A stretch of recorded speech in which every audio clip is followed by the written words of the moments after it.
வணக்கம் என் தாயக உறவுகளே, நான் உங்கள் ஆர்கே ரெஜி. இந்த மாலை பொழுதிலே உங்களை சந்திப்பதில் மிக்க மகிழ்ச்சி அடைகிறேன். இன்றைய நாளிலே உங்களிடம் நான் பல அடக்குமுறைகளுக்கு எதிரான சில செயல்களை இந்த காணொலி ஊடாக உங்களோடு சேர்ந்து நான் கதைப்பதற்காக இந்த இடத்தில் வந்திருக்கின்றேன். அந்த வகையிலே இந்த அடக்குமுறைகள் எப்படி வருகிறது என்பதை பார்ப்பதற்கு முன்பாக ரஜிபிளாக் யூடியூப் சேனலுக்கு நீங்கள் இதுதான் முதல் தடவையாக இருந்தால் மறக்காமல் சப்ஸ்கிரைப் பண்ணுங்கள், லைக் பண்ணுங்கள், ஷேர் பண்ணுங்கள். உங்களுடைய உறவுகளுக்கும் இது உங்களுக்கு பிடித்திருந்தால் உங்களுடைய உறவுகளுக்கும் இதை பகிர்ந்தளியுங்கள். வாருங்கள், இப்போ காணொளிக்குள் போகலாம்.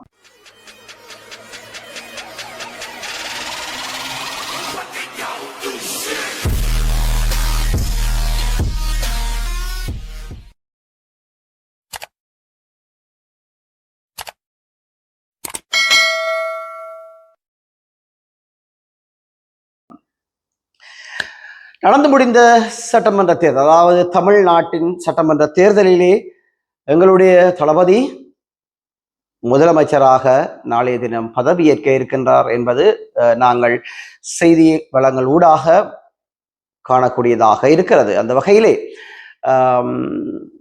எங்களுடைய என்னதான் இருந்தாலும் எங்களுடைய தமிழன் ஒருவன் தமிழ்நாட்டை ஆளப்போகிறான் என்பதில் எங்களுக்கும் அளப்பெரிய சந்தோஷம். ஆனால் அந்த ஆட்சிகள் யாரோடு அவர் ஆட்சி அமைக்கப் போகின்றார் அல்லது அவர் எப்படி ஆட்சி அமைக்கப் போகிறார் என்பதில் தமிழர்கள் அதை உற்று நோக்கி கொண்டிருப்பார்கள் என்பதில் கவனம் செலுத்த வேண்டும் என்பதும் எங்களுடைய, அதை விட எங்களுடைய இனத்தை சேர்ந்தவன் ஒருவன் தமிழ்நாட்டை ஆளுகின்றான் என்பதில் நாங்களும் மட்டற்ற மகிழ்ச்சி அடைகிறோம். அதைவிட மாண்புமிகு முதலமைச்சர் அவர்களுக்கு இந்த நேரத்திலே நாங்கள் வாழ்த்துக்களை தெரிவித்துக் கொள்கின்றோம். தொடர்ச்சியாக நாங்கள் காணொளிக்குள் போகலாம்.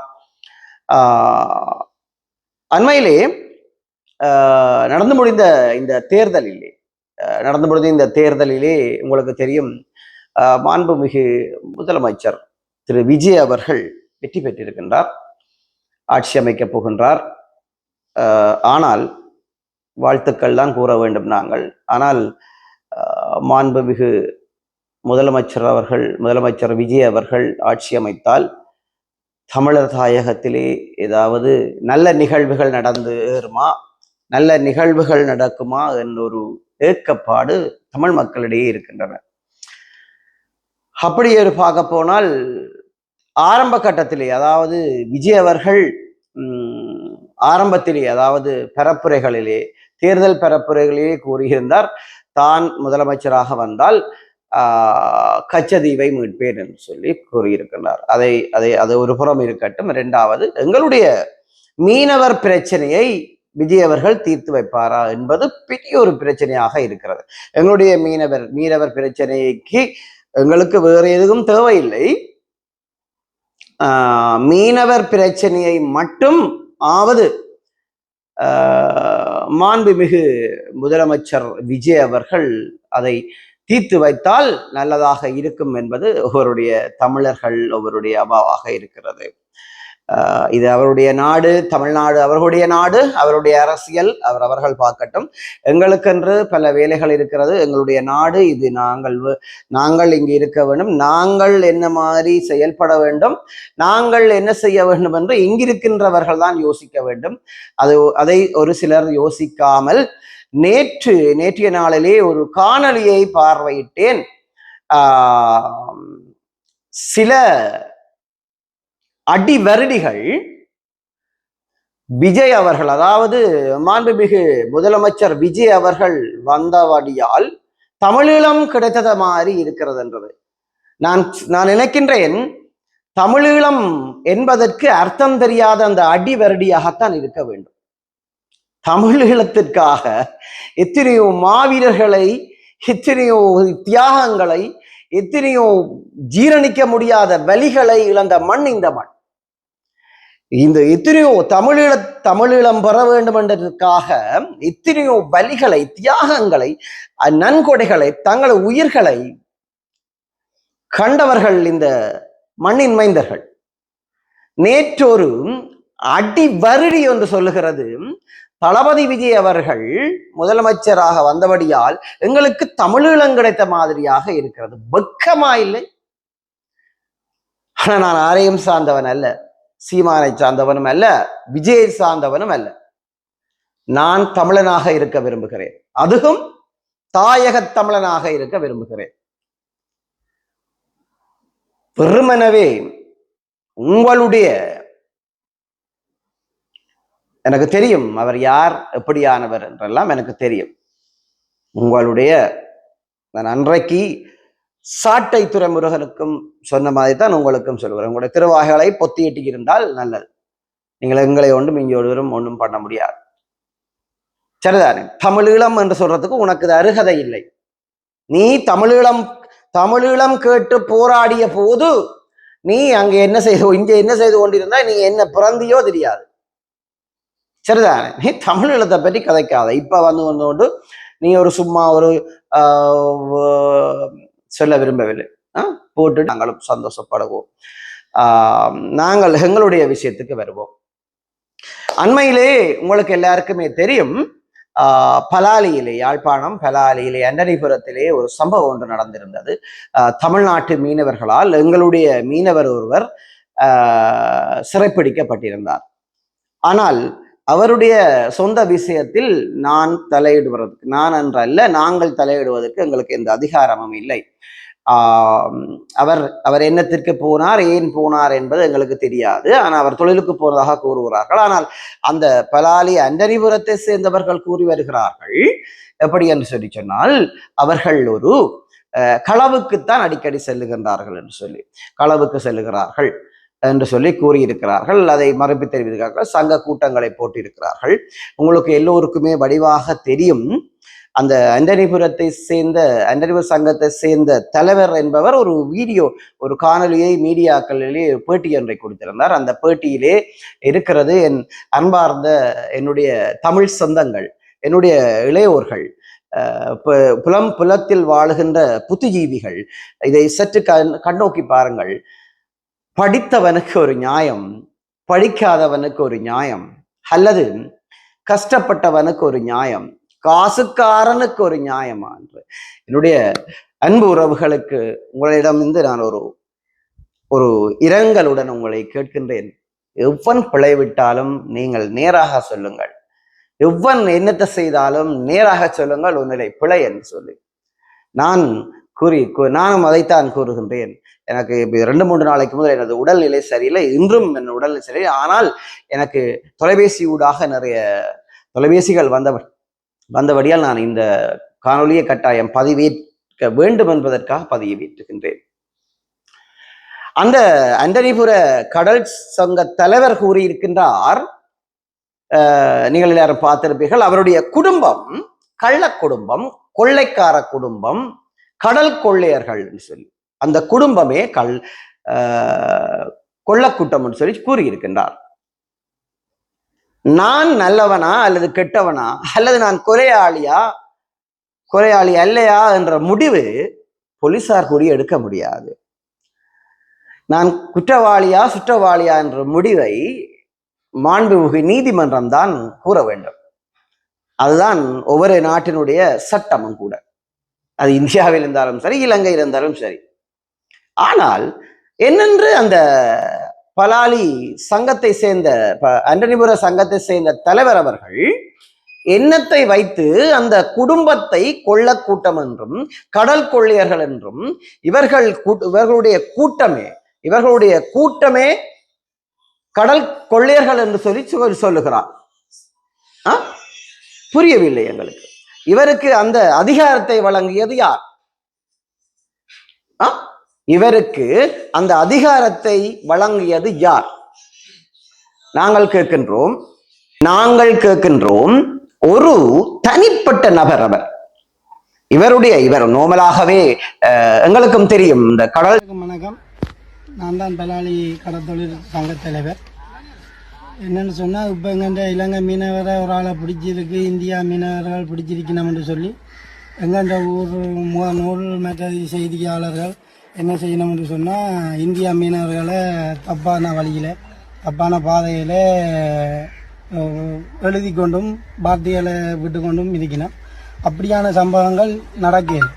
என்னன்னு சொன்னால் இவியல் கடல் கொள்ளையர், இவியல் தனிப்பட்ட இல்லை, இவியல் குடும்பம் சேர்ந்து களவெடுக்கிறாங்க. இதை நான் என்ன செஞ்சுருக்கேன்னு சொன்னால் 6 மாதம் சங்க தலைவராக 3 தடவை ஆக்களை பிடிச்சிருக்கேன்.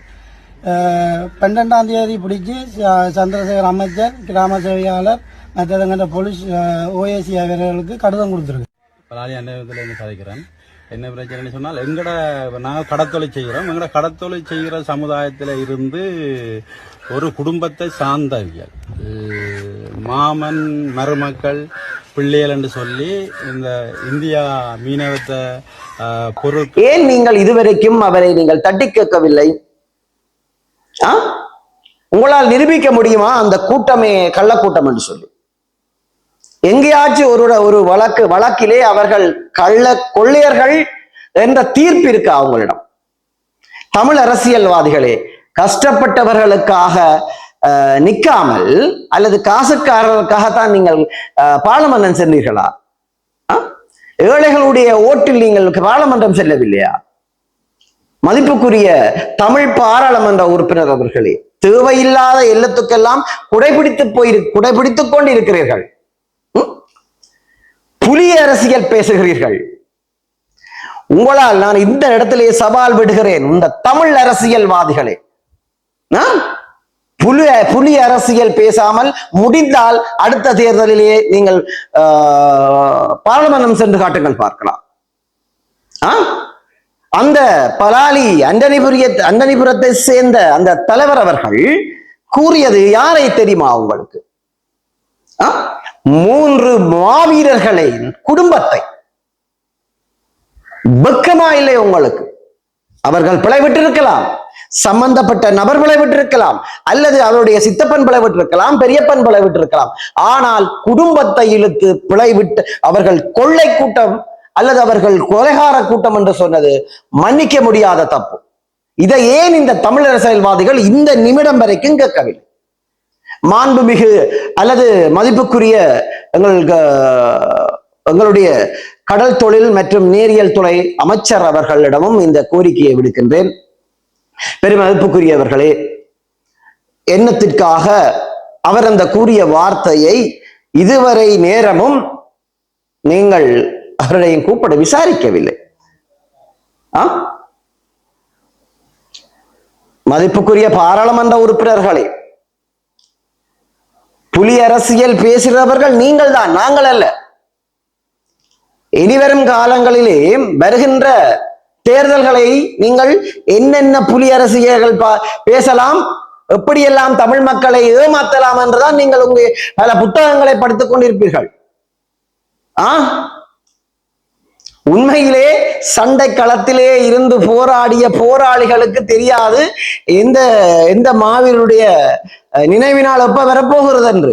ஆனால் அன்று யாரோ சொன்ன மாதிரி, பக்கத்து வீட்டில் இருக்கிற பற்றைக்காடு தெரியாதவன் எல்லாம் பன்னிக்காட்டை பற்றி பேசுகிறான் என்ற மாதிரி உங்களுக்கு எப்படியெல்லாம் தெரியுது அவர் எப்ப செத்தது, அவன் எப்ப வீரச்சாவடைஞ்சது, இவன் எப்ப வீரச்சாவடைஞ்சது எல்லாம். உதையெல்லாம் பார்க்கிறத விட்டுட்டு மக்களுக்கு நடுநிலையாக நில்லுங்கள், மக்களுக்கு நடுநிலையாக நில்லுங்கள். இல்லை என்றால் தோலுரிக்கப்படுவீர்கள். உங்களுக்கு நாங்கள் அந்த தமிழ் அரசியல்வாதிகளுக்காக தான் சொல்லுகிறேன், உங்களுக்கு பயந்து போகிறவர்கள் அல்ல நாங்கள். ஒரு ஏழை மகனுக்கு, ஒரு ஏழை குடும்பங்களுக்கு, ஒரு ஏழை மாவீரர் குடும்பங்களுக்கு, உங்களை நம்பித்தான் மாவீரர்கள், எங்களுடைய மாவீரர்கள் போராட்ட களத்திலே வீரகாவியமானார்கள். நான் இந்த நாட்டிற்காக போராடுகிறேன், நான் வீரச்சாவடைந்தால் என்னுடைய குடும்பத்தை எனக்கு பின்னுக்கு நிற்பவர்கள் பார்ப்பார்கள். என்னுடைய தங்கைக்கு ஒரு பிரச்சனை வந்தால் எனக்கு பின்னுக்கு இருக்கிற அண்ணாக்கள் தம்பியாக்கள் என்னுடைய குடும்பத்தை கேட்பார்கள் தட்டி என்ற ஒரு நம்பிக்கையில் தான் அன்று போராட்ட களத்துக்கு சென்றார்கள். அன்று போராட்ட களத்திலேயே சண்டையிட்டு வீரசாவை அடைந்தார்கள். இதுதான் உண்மை.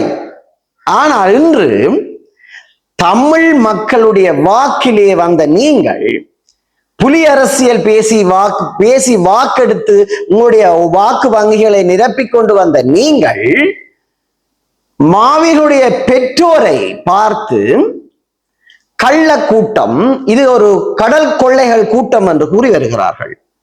அது ஏன் நீங்கள் உங்களுக்கு கேட்க நாதியற்றவர்களாக இருக்கிறீர்கள்? முடிந்தால் எங்களுடைய தமிழ் அரசியல்வாதிகள் இதை கேளுங்கள், பார்க்கலாம். கேட்க முடியுமா உங்களாலே? போய் அண்டனிபுரத்திலே கேட்டால் உங்களுடைய ஓட்டு வங்கிகள் உடைஞ்சுவிடும் என்று பயமா? அல்லது வேறு எதற்காக நீங்கள் இப்படியான விஷயங்களில் ஈடுபடுகிறீர்கள்? பெருமதிப்புக்குரிய என்னுடைய புலம்பெயர் உறவுகளிடமும் இந்த கேள்விகளை விட்டு செல்கின்றேன். நான் கூறுகின்றேன், என்னுடைய மனச்சாட்சிக்கு என்னுடைய மனிதாபிமானத்துக்கும் வலுவாக அவர், அதாவது பலாலி அண்டனிபுரத்தை சேர்ந்த அந்த சங்கத்தினுடைய தலைவர் எந்த மீடியாவிலே அந்த குடும்பத்தையோ அல்லது அவருடைய ஆட்களை கொள்ளைக்காரர்கள் என்று கூறினாரோ, அவர் பப்ளிக்காக அந்த சொல்லை வாபஸ் பெற வேண்டும். இல்லை என்றால் என்னுடைய உறவுகள், இந்த ஊடகங்களிலே பயணிக்கின்ற ஊடக நண்பர்கள், அல்லது போனால் எங்களுடன் இருக்கின்ற அதாவது அரச நிறுவனங்கள் அவருக்கு எதிராக வழக்கு தாக்கல் செய்ய வேண்டும். எத்தனையோ நிறுவனங்கள் இருக்கிறன, ஹியூமன் ரைட்ஸ் இருக்கிறது. பாதிக்கப்பட்டவர்களுக்காக வழக்கு தாக்குதல் செய்ய வேண்டும் அவருக்கு எதிராக. நான் இவர்களுக்கு ஆதரவாக பேசுவதற்கு அல்லது அவருக்கு எதிராக சட்ட நடவடிக்கை எடுக்கிறதுக்கு நான் வருவதற்கு தயாராக இருக்கின்றேன். இந்த என்னுடைய பெரும் மதிப்புக்குரிய ஊடக நண்பர்கள் அல்லது என்னுடைய உறவுகள், அதாவது புலம்பெயர் உறவுகள், இதற்கு ஒரு சரியான நியாயமான தீர்வை முன்னுக்கு கொண்டு வர வேண்டும். உங்களால் முடியும். நாங்கள் யாருக்கும் பயந்தவர்கள் அல்ல. உங்களுக்கு தெரியும், இவர்கள் பெரிய பகைகளை வைத்திருந்திருந்தார்கள். அதிலே இந்த ஒருத்தருக்கு குறிப்பிட்ட, எனக்கும் அவர்களுக்கும் எந்த பகையும் அல்ல. அவர்களை யாரென்றே எனக்கு தெரியாது. ஒரு நாள் தான் நான் அவரிடம் போய் கதைத்திருந்தேன். ஆனால் அவருடைய மாமனும் மருமகனும் தான் அன்று பேட்டி ஒன்றை வழங்கி இருந்தார்கள். மாமன் அவர் ஒரு சாதாரண அந்த சங்கத்திலே ஒரு அங்கத்தவர். அந்த சங்கத்திலே அங்கத்தவருக்கு என்ன அதிகாரம் இருக்கிறது? அவர் அந்த சங்க அங்கத்தவனை பற்றி அல்லது ஒரு நாட்டிலே பிடிபட்டு இருக்கிற மீனவனை பற்றி அவன் கடல் கொள்ளையன் என்று சொல்லுவதற்கு இவருக்கு என்ன அதிகாரம் இருக்கிறது? அதுதான் உங்களுக்கு தெரியுமோ இல்லையா, எங்களுடைய எஸ்கே கிருஷ்ணா அவர்கள் அன்றைக்கு கூறியிருந்தார். நான் அவருடைய காணொலியை பார்த்திருந்தேன். இயேசுநாதருடைய உவமையை கூறியிருந்தார். ஒரு குற்றவாளியை இயேசுநாதருக்கு முன்னாக கொண்டு விட்டு சொன்னார்கள், இவர் குற்றம் இழைத்து விட்டால் அவளை எல்லோரும் கல்லறிந்து கொள்ள வேண்டும் என்று சொன்னார்கள். அப்போ இயேசுநாதர் சொன்னாராம், இந்த இடத்துல இருக்கிறவர்கள் யார் குற்றம் இழைக்கவில்லையோ அவர்கள் எல்லோருமே இந்த கல்லை எறிந்து அவளை கொல்லுங்கள் என்று கூறியிருந்தாராம். அந்த இடத்திலே குறிப்பிட்ட நேரத்துக்கு பிறகு அந்த இடத்திலே யாரும் இல்லை என்ற மாதிரி அந்த ஓமை கூறுகிறது. நானும் அதைத்தான் சொல்லுகிறேன். சம்பந்தப்பட்ட, அதாவது தற்போது தமிழ்நாட்டிலே தடுத்து வைத்திருக்கின்ற அந்த நபரை கள்ளன் அல்லது கொள்ளையன் அல்லது கடல் கொள்ளையன் என்று சொல்லுவதற்கு இங்கு யாரும் அயோக்கியர்கள் இல்லை, நல்லவனும் கிடையாது. ஒவ்வொருத்தரை பற்றியும் எங்களுக்கு தெரியும். உங்களுடைய பின்புலங்கள் எப்படி இருந்தது, உங்களுடைய காலம் முதல் எல்லாம் எப்படி இருந்தது, எல்லாமே எங்களுக்கு தெரியும். அது எல்லாத்தையும் விட்டு நீங்கள் உத்தமர்கள் என்று சொல்லி இங்கே படம் போட்டு காட்ட வேண்டாம். தயவு செய்து நேரடியாக சொல்லுகிறோம், அந்த சொல்லை நீங்கள் வாபஸ் பெற வேண்டும். இல்லை என்றால் நாங்கள் உங்களுக்கு எதிராக சட்ட நடவடிக்கை எடுக்கிறதுக்கு ஆயத்தமாக இருக்கின்றோம். அதை விட வேற என்னென்ன செய்ய வேண்டுமோ அந்த இடத்துக்கெல்லாம் நாங்கள் செல்ல காத்திருக்கின்றோம். அந்த பாதிக்கப்பட்ட குடும்பத்துக்காக நாங்கள் நிற்போம், எப்பயுமே நிற்போம். தயவு செய்து சம்பந்தப்பட்ட நபர்கள் இதை கருத்தில் கொண்டு, நான் அவர்களுக்கு என்னுடன் ஒரு நபர் ஒருத்தர் நினைக்கிறேன், அன்னரிபுரத்தை சேர்ந்தவர் என்றுதான் நான் நினைக்கிறேன், தொலைபேசியூடாக என்னுடன் பேசியிருந்தார். அவருக்கு நான் கால அவகாசமும் கொடுத்திருந்தேன். ஒரு குறிப்பிட்ட நாளைக்குள் அவருடன் பேசுங்கள், அதை வாபஸ் பெற வேண்டும், இல்லையே நாங்கள் சட்ட நடவடிக்கை எடுப்போம் என்று. அந்த கால அவகாசங்கள், அவருக்கு கொடுத்த கால அவகாசங்கள் நிறைவடைந்து விட்டன. தயவு செய்து சொல்லுகிறோம், ஒரு காலம் இப்படித்தான். ஒரு காலம் பர்மாவிலேயே தமிழனுக்கு அடித்தான், அப்படி மலேசியாவிலேயே அடித்தார்கள், தமிழ்நாட்டிலே அடித்தார்கள், எல்லா இடத்திலே தமிழனுக்கு அடித்தார்கள். ஆனால் இலங்கையிலே தமிழர் தாயகத்திலே தான் திருப்பி அடிக்கிறாங்க. தமிழனுக்கு அடிச்சால் திருப்பி அடிச்சாங்க. இப்போ எங்களுக்கு அடிச்சால் கேட்கறதுக்கு யாரும் இல்லை, யாரும் மற்ற ஒரு அனாதையாக இருக்கிறோம் நாங்கள். ஆனால் ஏதோ ஒரு நம்பிக்கையோடு இருக்கிறது இந்த தற்போதைய ஒரு அரசாங்கத்தின் மேலே ஏதோ ஒரு நம்பிக்கை இருக்கிறது. தமிழர்கள் ஒடுக்கப்பட்டால், தமிழர்களுக்கு ஏதாவது ஒரு பங்கம் விளைவித்தால் இந்த அரசாங்கம் தட்டி கேட்கும் என்று ஒரு நம்பிக்கை இருக்கிறது. அந்த ஒரு நம்பிக்கையில் நகர்கின்றோம், அந்த நம்பிக்கையில் கதைத்துக் கொண்டிருக்கின்றோம்.